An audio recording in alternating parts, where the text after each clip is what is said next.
ብንጸድቅም ባንጸድቅም እንኳን ክርስቲያን ሆን እመቤቴ እንኳን ኦርቶዶክስ ሆን ብንጸድቅም ባንጸድቅም እንኳን ክርስቲያን ሆን ማርያምን ሲባል እልል የሚል ትውልድ እኮ ነው። አለመጽደቅም ምን አመጣው? ካልጸደቅ ታዲያ ከኔ በምን ትሻላለህ? አብረን ገሃነም ገብተን ሽሻችንን እናንቦለንቡላለን።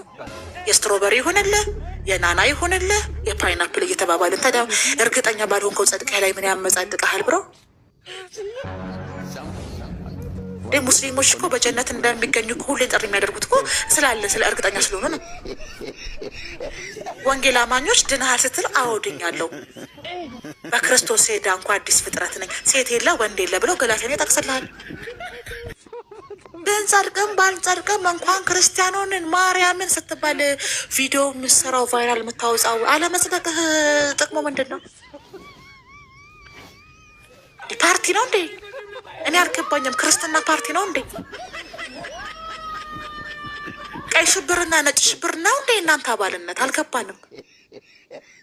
ብጸድቅም ከዛ ባልጸድቅም እኔ በቃ አልጸድቅም፣ ተገላገልኩ። ከኔ መድረብ ትሻሉት። አልገባኝም። ብዴ ኧረ ጴንጤ ግደለኝ በዚህ በኩል በእውነት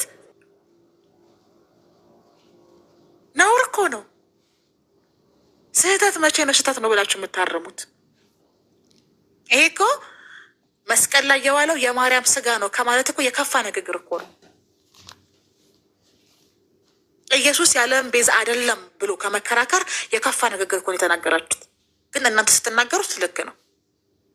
ብንጸድቅም ባንጸድቅም እንኳን ክርስቲያን ሆንን እና ሁላችንም መናገር ፈርተን ነው እንጂ ተመሳሳይ ስሜት ነው የውሸት እየኖርን በማስመሰል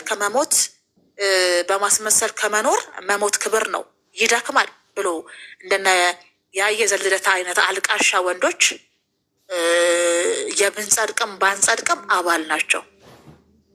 ስለዚህ